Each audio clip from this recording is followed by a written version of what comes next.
Terus Ustadz mikir lagi, bangun apa lagi ya?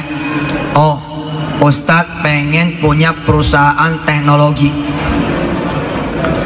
yang kelasnya ngalahin YouTube, ngalahin Facebook, ngalahin Google, ngalahin PayPal, ngalahin yang lain-lain. Alhamdulillah, Ustadz kemudian terbang ke Amerika, datengin tuh Microsoft, datengin Google, datengin Facebook. Di situ Ustadz pegangin, itu dia punya pelang, Ustadz pegangin, Ustadz sholawatin tuh. Benar, saya sholat di gedung itu, saya minta sama Allah agar Allah membangunkan perusahaan yang lebih hebat daripada apa yang mereka punya. Alhamdulillah, 2012 berdirilah yang namanya Paytrend. Siapa nih anak-anak muda yang belum pakai Paytrend? Siapa yang punya handphone? Nggak tahu nih, apa Anda mulai bermain imajinasi atau tidak? Kalau saya sih full imajinasi. Paytrend sebelum lahir emang gimana? Saya ke Amerika kok, saya terbang ke Amerika zaman dulu. Di Pasadena, di atas bukit Pasadena, saya liatin tuh Elon Musk. Oh, ada orang. Sudah. Makasih ya. Di Pasadena, di bukit Pasadena, saya naik ke bukit Pasadena. Lalu di bawah itu kerajaannya Elon Musk, kerajaannya PayPal. Enggak bos, nggak datang-datang sendirinya Paytrend, muncul Paytrend. Enggak. Kita narik energinya si Elon Musk. Jadi saya naik ke bukit Pasadena, terus saya liatin itu Elon Musk itu yang punya PayPal. Terus saya bilang, Bismillah lah, kita bikin kayak Elon Musk. Jadi Paytrend. Facebook, kemudian sholawat di sana Pak. Jadi nyolawatin kantornya, ke kantor Google sama kantor Facebook. Nah ini Pak Joni percaya nggak nih? Kalau saya tidak percaya. Jadi saya kalau itu bersolawat ya kita berdoa saja ya. Betul betul. Artinya, kita mengucapkan sholawat terhadap Nabi Muhammad SAW itu, tetapi bukan untuk keuntungan gitu ya. Iya betul. Nah, saya kira kalau Yusuf Mansur mengatakan seperti itu ya sama apa yang saya katakan tadi, mereka hanya menarik perhatian dari audiens saja Pak. Iya. Ya, mereka yakin juga enggak, belum tahu kok kita. Kalau Yusuf Mansur yakin dengan sholawat, kemudian yakin dengan sedekah, kemudian akan menghasilkan banyak, ya udah warung steaknya aja Mas. Betul. Ya kita kan kemarin udah minta, berani nggak sedekahkan warung steak semuanya, atau nggak usah semuanya, banyak, 2-3 ya kan, disedekahkan ya kan.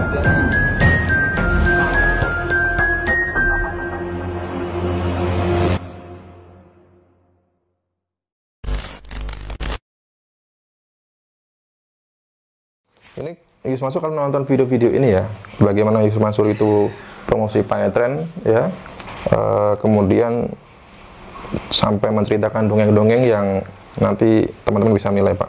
Kita putar saja videonya Pak. Ini ya. Terus Ustadz mikir lagi, bangun apa lagi ya? Oh, Ustadz pengen punya perusahaan teknologi yang kelasnya ngalahin YouTube, ngalahin Facebook, ngalahin Google, ngalahin PayPal, ngalahin yang lain-lain. Alhamdulillah, Ustadz kemudian terbang ke Amerika, datengin tuh Microsoft, datengin Google, datengin Facebook. Di situ Ustadz pegangin, itu dia punya pelang, Ustadz pegangin, Ustadz sholawatin tuh.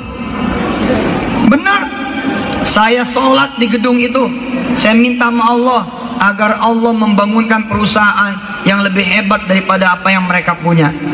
Alhamdulillah, 2012 berdirilah yang namanya Paytrend. Siapa nih anak-anak muda yang belum pakai Paytrend? Siapa yang punya handphone? Nggak tahu nih, apa Anda mulai bermain imajinasi atau tidak? Kalau saya sih full imajinasi. Paytrend sebelum lahir emang gimana? Saya ke Amerika kok, saya terbang ke Amerika zaman dulu.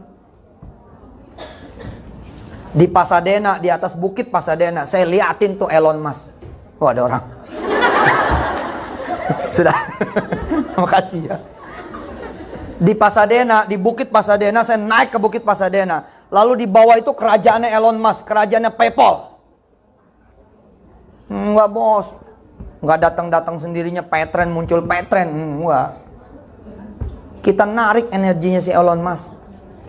Jadi saya naik ke Bukit Pasadena, terus saya liatin itu Elon Musk itu yang punya PayPal. Terus saya bilang, Bismillah lah, kita bikin kayak Elon Musk. Jadi Paytrend. Ini Yus Mansur sampai bawa-bawa nama Elon Musk gitu Pak, owner dari Tesla gitu Pak. Dan juga katanya Yus Mansur itu pernah datang langsung ke kantor Google, kantor Facebook, kemudian sholawat di sana Pak. Jadi nyolawatin kantornya, kantor Google sama kantor Facebook. Nah ini Pak Joni percaya nggak nih? Kalau saya tidak percaya. Jadi saya kalau itu bersolawat ya kita berdoa saja ya. Betul. Artinya, kita mengucapkan sholawat terhadap Nabi Muhammad SAW itu, tetapi bukan untuk keuntungan gitu ya. Iya betul. Nah saya kira kalau Yusuf Mansur mengatakan seperti itu ya sama apa yang saya katakan tadi, mereka hanya menarik perhatian dari audiens saja Pak. Iya. Ya mereka yakin juga enggak, belum tahu kok kita. Kalau Yusuf Mansur yakin dengan sholawat, kemudian yakin dengan sedekah, kemudian akan menghasilkan banyak, ya udah warung steaknya aja Mas. Betul. Ya kita kan kemarin udah minta, berani nggak sedekahkan warung steak semuanya, atau nggak usah semuanya, banyak, 2-3 ya kan, disedekahkan ya kan, biar nanti 2 misalnya disedekahkan 3 jadi 30 kan nanti. Tapi sampai dengan saat ini kan nggak berani Mas. Betul. Artinya Yusuf Mansur itu menurut hemat saya ngomong sedekah, ngomong sholawat itu hanya ngomong saja, bisa ngomong tapi tidak bisa membuktikan. Iya. Dan itu pun niatnya itu keduniaan gitu Pak ya. Iya. Niatnya keduniaan.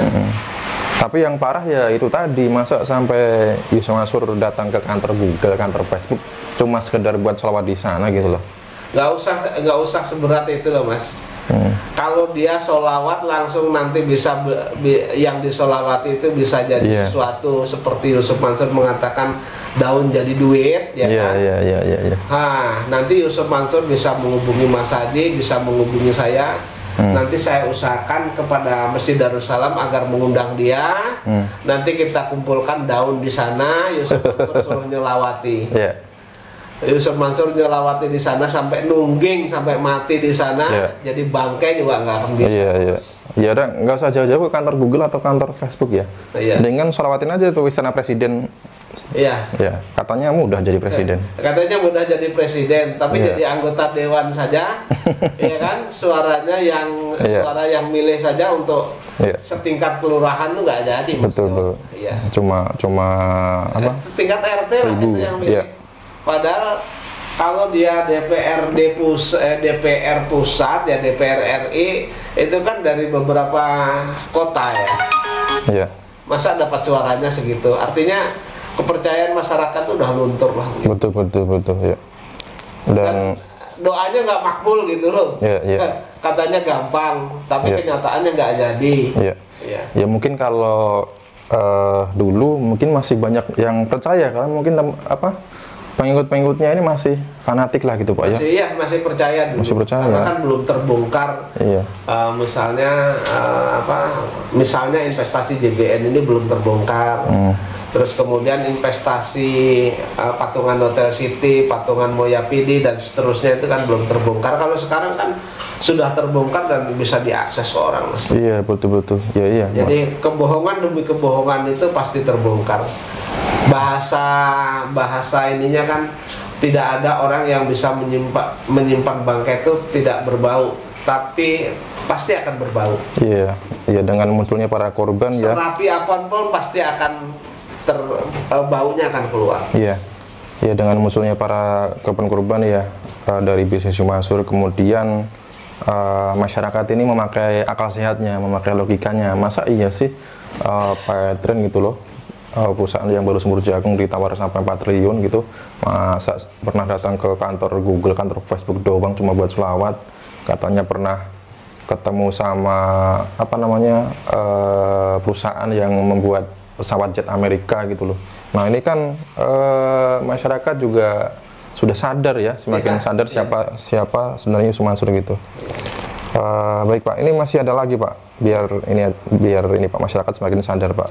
Kita putar video lagi Pak ya. Iya. Terus saya bilang, Kun, Phil, you are in Old Stadion, Old Trafford Stadion. Kun, mikir kamu nih ada di Old Stadion, di Old Trafford Stadion, stadionnya Manchester United, stadion MU. Bagaimana Pak caranya? Kalau kamu udah bisa ngelihat jutaan orang, kamu udah ngelihat ribuan orang, puluhan ribu orang nonton kamu, si Kun bener loh. Tiba-tiba dia nih masuk lagi Coach Lili ke stadion Old Trafford, padahal itu di ruang tamu. Terus air matanya menetes. Ini anak kecil netes. Terus saya tanya kan, Kun, kok kamu nangis Kun? Iya Pak, sebentar lagi mau main katanya. Tapi tiba-tiba Mas Jody kan ngajak kita ke Eropa. Begitu ngajak ke Eropa, Mas Jody, Mbak Anik, dejavu loh. Tiba-tiba Mas Jody ngomong gini, Kun, Om bawa ke stadion Manchester mau nggak? Padahal sekian waktu yang sebelumnya itu cuman playing kotak doang. Itu cuman playing kotak doang.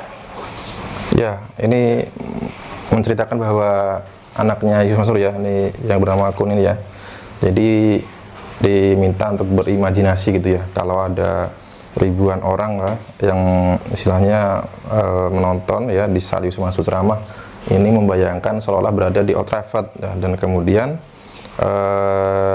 kejadian gitu ya, katanya diajak oleh Jody Brotosuseno nih ya, pemilik warung steak Selan Yusuf Mansur ini ya, ini ke Eropa. Nah, ini bisa dibilang ini apa namanya, ilmu-ilmu yang diajarkan Pak. Jadi katanya ilmu imajinasi, ilmu afirmasi gitu Pak. Jadi kalau misalkan pengen sesuatu, kita kayak ngebayangin gitu Pak ya. Misalkan ada mobil lewat ya, seolah itu mobil kita, kemudian kita selawatin gitu Pak. Nah ini menurut Pak jadi gimana nih Pak? Kalau saya nggak percaya Mas. Iya.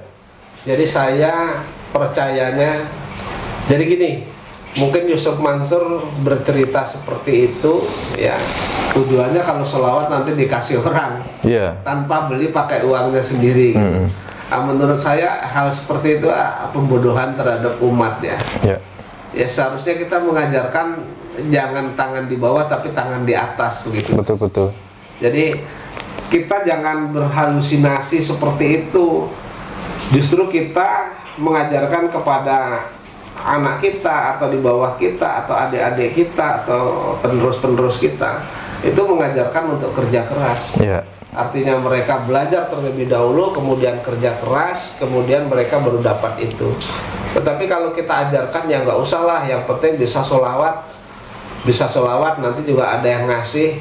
Itu saya yakin umat Islam akan rusak semua itu Mas.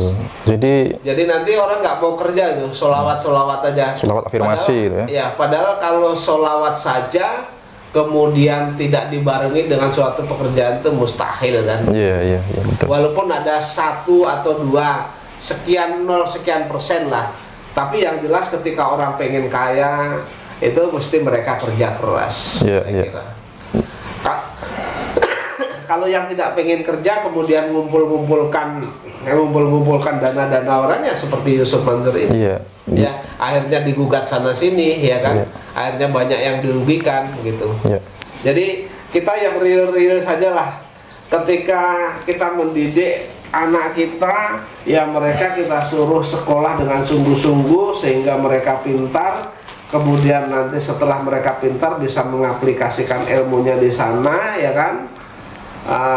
Kemudian bisa menciptakan sesuatu atau mengerjakan sesuatu yang menghasilkan uang, kemudian bisa beli apa yang dia inginkan, gitu saja. Kalau kita mengajari misalnya berhalusinasi saja nanti akan datang sendiri, itu Nabi Muhammad juga tidak mengajarkan. Kalau hanya seperti itu, kenapa Nabi Muhammad harus dia juga berdagang? Betul. Iya kan? Jadi secara kasar itu setingkat Nabi loh ya Mas. Jadi secara kasafatan atau seolah-olah Yusuf Mansur itu mengajarkan sholawat, tetapi tidak lain hanyalah mengajarkan kehaluan gitu Pak ya, dengan bahasa afirmasi gitu ya. kehaluan dan menarik perhatian orang agar mau menanamkan modalnya kepada dia. Baik, baik. Iya. Ya.